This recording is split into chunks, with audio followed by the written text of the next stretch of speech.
नमस्कार, नमस्कार, नमस्कार दोस्तों। मैं Nikhilesh Jain Hindi ChessBase India पर आप सभी का हार्दिक अभिनंदन करता हूँ। दोस्तों, इस समय मैं हूँ सर्दिनिया में, इटली में, जहाँ पर चल रहा है सर्दिनिया वर्ल्ड चेस फेस्टिवल। तो यहाँ से ही कल मैंने जो है ग्रैंड चेस टूर के मुकाबले देखे, जहाँ पर हमने देखा कि डी गुकेश जो है वो भी खेल रहे हैं, जावो खेर सिंदारो खेल रहे हैं और बहुत सारे सारे बड़े नाम जो है वो खेल रहे हैं। और जो पहला दिन बीता उसके बाद जो स्थिति है उस पे Fabiano Caruana, Sindarov, Wesley So, ये दो दो मैच अपने जीत करके वेस्ले फेडोसीव, हंस नीमन 4 पॉइंट पर है।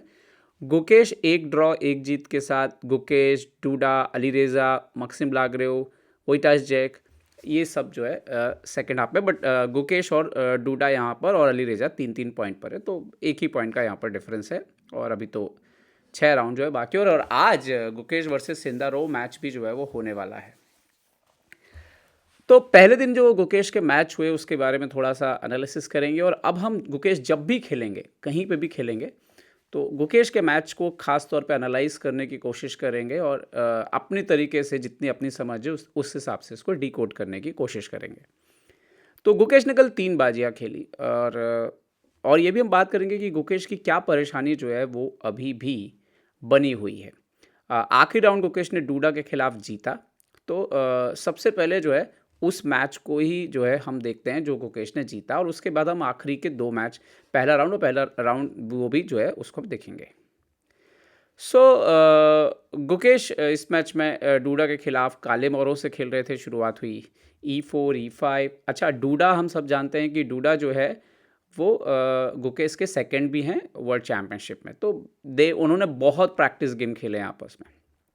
तो डूडा वो हैं जो गुकेश को सबसे अच्छे तरीके से जानते हैं। ओके, सो यहाँ पे जब यहाँ पर हुआ E4 E5, night F3, night C6, bishop B5, Rydal page होता है, A6 खेलते हैं गुकेश, बिशप A4 जाता है, बिशप C5 लाइन खेलते हैं, कासल, नाइट E7, C3 किया, D4 की तैयारी है यहाँ पर, तो गुकेश खेलते हैं नाइट G6, D4 आता है, गुकेश बिशप को पीछे लेते हैं, रिस्पॉन्ड नहीं करते क्योंकि अपोनेंट के उनके जो 2 नाइट हैं फिलहाल वो रेडी हैं सेंटर पर रिस्पॉन्ड करने के लिए। ओके, रुक E1, सो कैसल कर लिया गुकेश ने, और यहाँ पर आता है बिशप G5 डूडा का। गुकेश खेलते हैं यहाँ पर F6।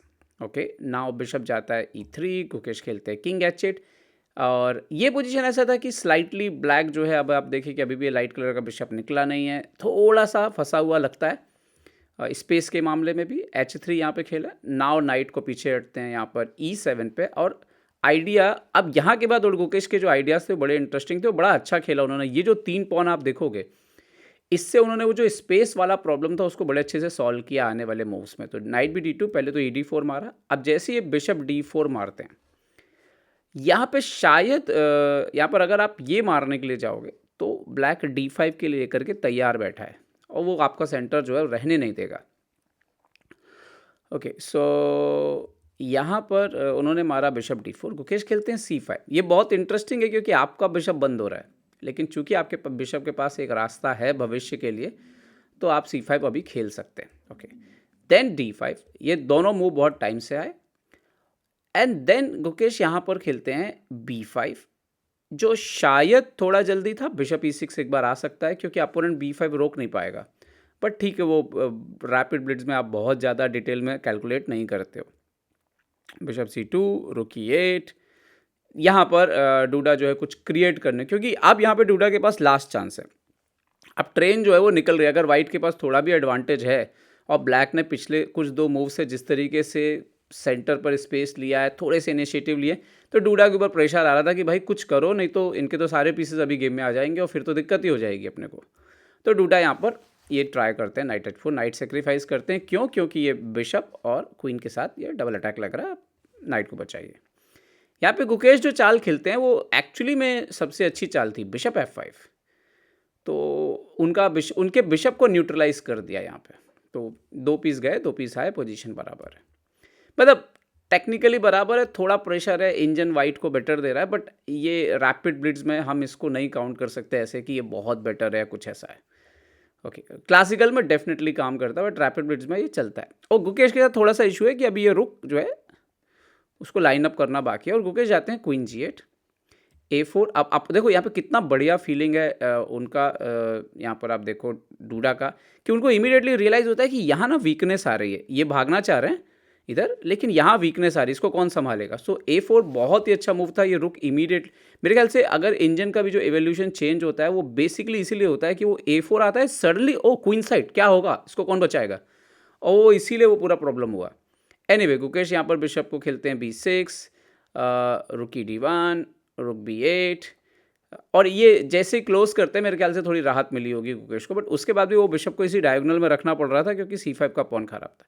और यहाँ पे बहुत सारी ऐसी जगह आई जहाँ पे नाइट इंटू E3 मारा जाना चाहिए था गेम में, बट गुकेश जो है उसको नहीं मार रहा है।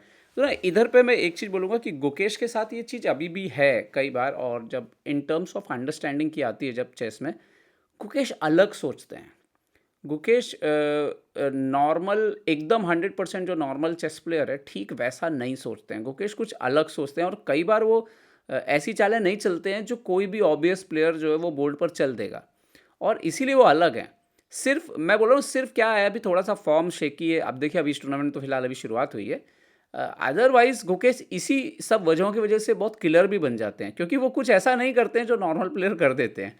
और आई थिंक जब वो वापस आएंगे कॉन्फिडेंस में, देखो ये एक सेंस में थोड़ा ऐसा सुनने में खराब भी लगता है कि अरे वो नाइट बिशप को मार देना चाहिए था, बट बात उतनी है नहीं जितनी वो दिखती है। वो उनका सोच अलग रहता है पोजीशन में उनके हिसाब से, मतलब वो जो कैलकुलेट कर रहे हैं कि वो नाइट ऊपर आ जाएगा और वो नाइट शायद उनको ज़्यादा पसंद नहीं आया, तो ये कंफर्ट की बात है।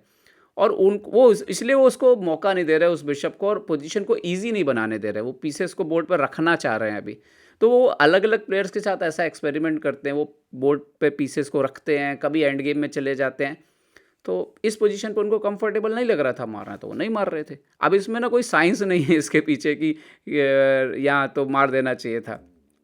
ओके, रुक B8 उन्होंने रुक डबल कर लिया दोनों ने, और यहाँ पर फाइनली गुकेश को समझ में आ गया कि मारना पड़ेगा पोजीशन। अब लेकिन एक सवाल था कि ये जो नाइट है एक्चुअली में जो गुकेश पहले जो सोच रहे थे वही सही था कि ये नाइट एक्चुअली में इस बिशप से बेटर है और पोजीशन यहाँ से दबती है, लेकिन उसको गुकेश ने इमीडिएटली किया यहाँ पे C4, जो ही उनका आइडिया था इसीलिए उन्होंने किया होगा। फिर उन्होंने बिशप B8 भी लेके आए, लेकिन वो नाइट परेशान करना उसने शुरू कर दिया और वो F5 पर उन्होंने बिठाल दिया। गुकेश ने G6 किया एंड ये वो पोजीशन था। अब एक्चुअली में मारना थोड़ा ख़राब है। रीज़न ये है कि अपोनेंट के पीसेस बहुत ज़्यादा ऊपर आ चुके हैं यहाँ पे, और ये पोजीशन राजा क्वीन काफ़ी माइनस सा पोजीशन है, तो आप मार नहीं सकते। तो रुक हटाया और ये माइनस हो गई थी 100%। अब गुकेश देखते हैं कि मैं क्या काउंटर अटैक कर सकता हूँ। तो गुकेश के नज़र में था ये राजा की कमजोरी, तो उन्होंने उधर पे ध्यान लगाया अपना, लेके आए क्वीन E6, इन्होंने खेला H4, क्वीन E7, रुक D4, यहाँ पर बिशप C7, उन्होंने खेला किंग F1, एंड यहाँ तक आते आते तो पोजीशन ख़राब हो गई थी ऑलरेडी। यहाँ पर रुक E6 जब खेला एक्चुअली में, तो यहाँ पर मतलब टाइम कम था यहाँ पर डूडा के पास, अदरवाइज डूडा देख लेते अगर तो यहाँ पे गेम ख़त्म भी हो सकता था। यहाँ पर नाइट इंटू B5 जो है वो आ रहा था, और AB5 और रुक D7, और आपको यहाँ पर आप देखिए कि कैसे बचाओगे आप इस पोजीशन को। आप क्वीन C5 पे जाने की कोशिश अगर करते हो, सपोर्ट लगाने की कोशिश करते हो इस पोजीशन पे, तो इवन क्वीन B7 आ रहा था, ये एक्चुअली में ख़त्म हो जाता गेम, बट वो थोड़ा टाइम कम हो तो वो देखना थोड़ा मुश्किल है। और उन्होंने नाइट B7 खेला, थोड़ी सी गुकेश को जान आई, गुकेश ने रुक E4 खेला, इन्होंने रुक B7 खेला, तो क्वीन। अच्छा, ये वो मोमेंट था जहाँ पर डूडा से गलती हो गई। यहाँ पर डूडा को खेलना है, उनको अपने नाइट का इस्तेमाल करना था, ये नाइट ही मैच जिता था, नाइट D8 वगैरह करके, नाइट D8। और अभी अब आप आगे मान लीजिए कि आप यहाँ पर कुछ भी खेलते हैं, मान लीजिए बिशप से मार दें तब तो वैसे भी वो रुक अंदर आ रहा है। मान लीजिए क्या बोले, चलो मैं किंग G8 खेल देता हूँ यहाँ पर, तो उसके बाद नाइट C6 वगैरह आके एक्चुअली में नाइट D4 ये गेम ख़त्म कर देता है। सो एनीवे मैच में ये नहीं हुआ, मैच में ये हुआ उन्होंने खेला H5, और ये पहली गलती करते हैं यहाँ पर डूडा, और क्वीन को अंदर आने देते हैं। गुकेश को यहाँ से काउंटर अटैक मिलता है, और दूसरी गलती डूडा यहाँ पे। अब यहाँ पे बेस्ट मूव था जो कंप्यूटर बताता है वो है रुक 1 D4। अब ये तो कोई बैक रैंक भी छोड़ के आगे आ जाए, थोड़ा मुश्किल चालें होती है खोजना, और उन्होंने नॉर्मल चाल खेली, और ये थी ब्लंडर क्योंकि गुकेश के पास आ गया क्वीन इंटू H5, और ये रुक पर अटैक के साथ और E2 स्क्वायर पर अटैक के साथ। इसको प्रोटेक्ट करने के लिए F3 खेलना पड़ा, रुक आ गया यहाँ पर H1, और फिर बिशप H2 आता है, उसके बाद बिशप F4, और ये पोजीशन पे गुकेश जो है क्वीन पिन कर देते हैं। अब यहाँ पर अगर आप गुकेश का ये हाथी मार भी लेते हैं तो किंग G7 आएगा और आप देखिए कि अभी आपका ये रुक हैंगिंग है और आपका क्वीन भी हैंगिंग है, तो ये पोजीशन अगर आप खेलते भी हैं तो आप लॉस्ट करेंगे। तो एनीवे तो यहाँ पर डूडा ने रिज़ाइन किया। तो ये मैच अगर हम बात करें तो गुकेश ने शुरुआत ओपनिंग ठीक थी, मिडिल गेम में भी उन्होंने काफ़ी अच्छा स्पेस गेन किया और बट आई थिंक वो टाइमली एक्सचेंज नहीं करने से, डिले करने से पोजीशन थोड़ी सी गड़बड़ हुई, बट वो रैपिड में चलता है। सो कोई समस्या नहीं थी और एंड गेम में जैसे ही मौका मिला उन्होंने मौका लिया यहाँ पर। तो गुकेश कई बार अपने एक्सपेरिमेंट की वजह से टिपिकल पोजीशन में फंसते हैं, वो चीज़ बरकरार है, लेकिन वही उनकी ताकत भी है, वो कई बार अपोनेंट को भी मुश्किल में डालते हैं। तो जब जब फॉर्म बेहतर होगा तो इसी चीज़ में गुकेश काफ़ी बेहतर नज़र आते हैं। अब बात करते हैं पहली बाजी जो हुई थी फिरोजा से। मैं सीधा उस पॉइंट पे आऊँगा जहाँ पे गलती हुई। गुकेश एक्चुअली में ये बाजी जीत रहे थे और काफ़ी बेहतर स्थिति में थे ये बाजी जीतने के लिए।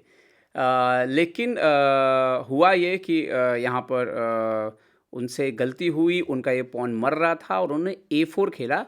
शायद जो उन्होंने जो वहाँ पे सोचा थोड़ा-सा जो गड़बड़ हुआ उनके साइड से, उन्होंने A4 खेल दिया। उन्होंने जो सोचा वो बहुत मुश्किल था कैलकुलेशन, अगर आप ये पॉन आगे चल देते तो एक्चुअली में ये आ रहा था। अब नाइट भी हैंगिंग है, रुक भी हैंगिंग है, तो आपको खेलना पड़ता ये, फिर आता बिशप D7।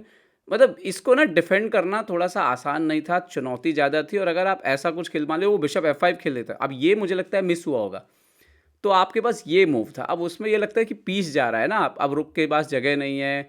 तो ये ना 1 मिनट में कैलकुलेट करना ईज़ी नहीं था, तो उनको दिखा नहीं कि ये पॉन बच रहा है एक्चुअली में, उन्होंने A4 खेल दिया और इसके बाद तो फिर इवन इवन इसके बाद हाँ, एक और मौका मिला था यहाँ पे और जब इन्होंने ये पोजीशन था यहाँ पर और गुकेश ने एक बार फिर से कंट्रोल बना लिया था और लग रहा था कि एक बार फिर से जो है वो बाजी जीत जाएंगे, क्योंकि एक और पास पॉन वहाँ पे तैयार हो गया था। अपोजिट कलर बिशप जरूर था और गुकेश ने कई चालें बहुत अच्छी खेली यहाँ पे और एकदम गेम पे कंट्रोल था। मैं बोलूँगा कि थोड़ा दुर्भाग्यशाली रहे गुकेश की, ये वाला मैच जीते नहीं थे अली रेज़ा से। अदरवाइज़ वो अभी सबसे आगे 5 पॉइंट पे भी, सॉरी 4 पॉइंट पे ही होते वो। और ये गेम चलता रहा चलता रहा चलता रहा और गुकेश इम्प्रूव करते रहे किंग को, जो सब कुछ सही हो सकता है। और आप जानते हो अली रेज़ा बहुत ट्रिकी हैं, सेकंड्स में टाइम चल रहा था और गुकेश को वहाँ पर जो है वो विनिंग आइडियाज़ बेसिकली ढूंढना था कि कैसे फिनिश करना है। और ये सबसे बड़ी गलती गुकेश ने की थी यहाँ पे जो ओनली मूव है जो गेम को आपको जिताएगा वो है बिशप C2, क्योंकि ऑलरेडी कॉर्नर पॉन है और ये फंसा हुआ है पोजीशन और यहाँ से भी एक बॉस पॉन बाद में निकलेगा, पॉन अलग अलग है। ये जीतने का तरीका था। कुछ इस तरीके से चलता आगे ये गेम और चलता रहता, क्योंकि वो पॉन आपको पॉन जो है राजा के पास नहीं पहुँचाना है। हुआ ये कि वो इससे मारने की वजह से क्या हुआ कि राजा पहुंच गया उधर पे इजीली और जब तक गुकेश ने इधर से ट्राई किया तब तक देर हो गई थी। तो ये एक्चुअली बहुत ही दुर्भाग्यशाली रहे गुकेश की, ये वाली बाजी जो है वो जीत नहीं पाए। वहीं एकदम इक्वल पोजीशन चल रही थी नीमन हंस मोके के खिलाफ और प्रॉब्लम ये था कि ये पॉन मर रहा था और गुकेश ने यहाँ पे G4 खेल दिया बेसिकली और नाइट ऊपर आता है और ये नाइट ने ही इस बार भी इस नाइट ने परेशान किया बेसिकली। और ये वही सेकंड्स में ना थोड़ा मुश्किल होता है, तो एक्चुअली वो पॉन मर रहा था, उसको मरने देना था। यहाँ पे बेस्ट मूव था किंग को पीछे आ जाइए और जब वो रुक G3 मारे तब किंग F2 आ जाइए और वो रुक H3 जाता भी तो फ़र्क नहीं पड़ रहा। और अब आपका पोजीशन में जो है थोड़ा सा आपको फ्री हैंड है, रुक फ्री है, नाइट फ्री है, ये बेटर वे था। लेकिन वो जिस तरीके से वो मैच में हुआ, G4 पुश हुआ और जिस तरीके से वो गया एक्चुअली में, वो नाइट ने फिर बहुत ज़्यादा इस तरह से पास पॉन आने लग गए तेज़ी से, क्योंकि H4 मर गया। मतलब एक्चुअली में पूरे गेम का कंट्रोल और एक बार फिर से वापसी हुई, ड्रॉ जैसा लग रहा था, एक बार फिर से लग रहा था कि ड्रॉ जाएगा, लेकिन ये आखिरी यहाँ पे गलती थी, रुक D5 चेक देना था और उसके बाद ये पॉन निकल गया। फिर यहाँ पे मतलब देखो अब ये थोड़ा मुश्किल है, ये जो था हुआ कि रुक D5 चेक दो, किंग E7 जाए एंड देन फिर आप ये रुक को H5 में किंग को दूर भेजना, ये थोड़ा सा मतलब ये कैलकुलेट करना ह्यूमन मतलब इजी बिल्कुल असंभव ही है एक्चुअली में, 10 सेकंड में तो इम्पॉसिबल है। और फिर ये पॉन तो अल्टीमेटली, लेकिन जो रीज़न बना वो वही था, वो G4 वाला मोमेंट सबसे इंपॉर्टेंट था, उसकी वजह से ही पास पॉन बने, उसकी वजह से ही मेन प्रॉब्लम जो है वो शुरू हुआ। तो पहला दिन गुकेश का देखें तो डूडा से बढ़िया फाइट करके वापसी करके जीते। अली रज़ा से जीत सकते थे, बिल्कुल जीता, वो पूरी जीती हुई बाजी थी वो, और नीमन हंस मौके से भी ड्रॉ हो सकता था। तो एक्चुअली में लीड पे होते गुकेश, लेकिन देखते हैं कि दूसरा दिन कैसा जाएगा। गुकेश के मुकाबलों पर हमारी नज़र बनी रहेगी, और गुकेश को हम ज़रूर जो है दोस्तों प्रेस करेंगे, सपोर्ट करेंगे उनकी आने वाली वर्ल्ड चैंपियनशिप के लिए। तो अपने अपने इस दुनिया के सबसे इतिहास के कम उम्र के विश्व चैंपियन के लिए प्यार, मोहब्बत और शुभकामनाएं जो है भेजते रहिए। उम्मीद करता हूँ ये वीडियो आपको पसंद आएगा। पसंद आया तो लाइक, शेयर, सब्सक्राइब करना ना भूलें। देखते रहिए चेस बस इंडिया। चेस बस इंडिया के लिए मैं निखिलेश जैन। जय हिंद दोस्तों।